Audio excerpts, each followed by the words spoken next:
Hello friends, welcome to Faris home food. நான் 2 நாளுக்கு முன்னாடி ஹோட்டல் போயிருந்தேன். அங்கே சிறுகீரை கூட்டு வச்சுருந்தாங்க. ரொம்ப நல்ல டேஸ்ட்டாக இருந்தது.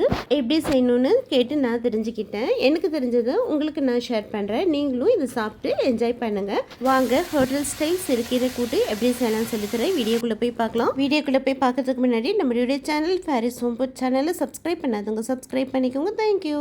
சிறுகீரை கூட்டு பண்ணுறதுக்கு 1/2 கப் அளவுக்கு துவரம் பருப்பு, 1/4 கப் அளவுக்கு சிறுபருப்பு போட்டுக்கலாம். பருப்பு போட்டுட்டு தண்ணி ஊற்றி நல்லா 2 தடவை வாஷ் பண்ணி எடுத்துக்கோங்க. அவ்வளோதான், வாஷ் பண்ணிட்டு வந்தாச்சு. இப்போ இதில் 5 பல்லு பூண்டு, 6-7 பச்சை மிளகாய் காரத்துக்கு போட்டுக்கோங்க.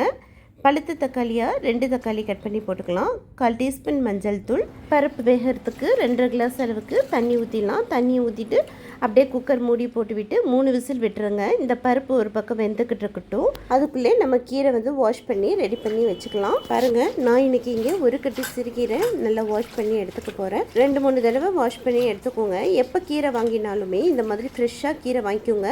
அப்போ தான் கீரையோட முழு சத்தும் நமக்கு கிடைக்கும். நல்ல பச்சை நிறம் மாறாமல் இந்த கீரை கூட்டும் நல்ல ஒரு டேஸ்ட்டாகவும் இருக்கும், ஹெல்த்தியாகவும் இருக்கும். நல்லா வாஷ் பண்ணி கீரையை வடிகட்டி எடுத்து வச்சுக்கோங்க.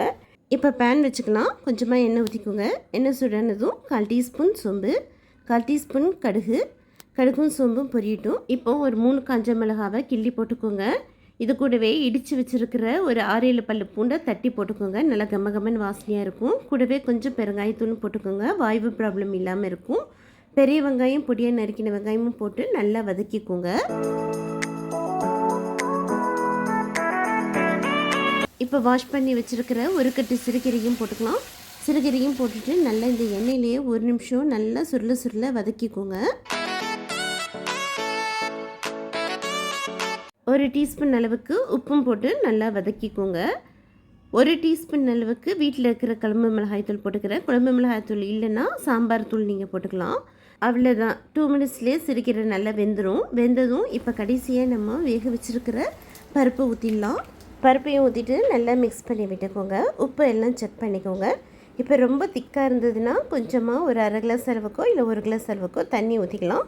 கீரை கூட்டு திக்காக இருக்கணும்னா அப்படியே விட்டுருங்க. கொஞ்சம் தண்ணியாக வேணும்னா எக்ஸ்ட்ரா தண்ணி ஊற்றிக்கோங்க. இல்லைதாங்க, ஒரு 3 மினிட்ஸ் அப்படியே விட்டுருங்க. 3 மினிட்ஸ் கழிச்சு ஸ்டவ் ஆஃப் பண்ணிவிடுங்க. பாருங்கள், சூப்பராக ஹோட்டல் ஸ்டைல் சிறுகீரை கூட்டு ரெடிங்க. குழந்தைங்களுக்கு நெய் போட்டு கொடுத்தீங்கன்னா அவ்வளோ விருப்பமாக சாப்பிடுவாங்க. பெரியவங்களுக்கும் ரொம்ப பிடிக்கும். கூட கருணக்கிழங்கு, உருளைக்கிழங்கு, நான்வெஜ்ஜாக இருந்தால் ஃபிஷ்ஷு, சிக்கன் அந்த மாதிரி பொரிச்சு சாப்பிட்டிங்கன்னா அவ்வளோ சூப்பராக இருக்கும். கண்டிப்பாக ட்ரை பண்ணி பாருங்கள். இந்த வீடியோ பிடிச்சிருந்ததுன்னா மறக்காமல் லைக் பண்ணுங்கள், ஷேர் பண்ணுங்கள், சப்ஸ்கிரைப் பண்ணுங்கள். தேங்க்யூ ஃபார் வாட்சிங். பாய்.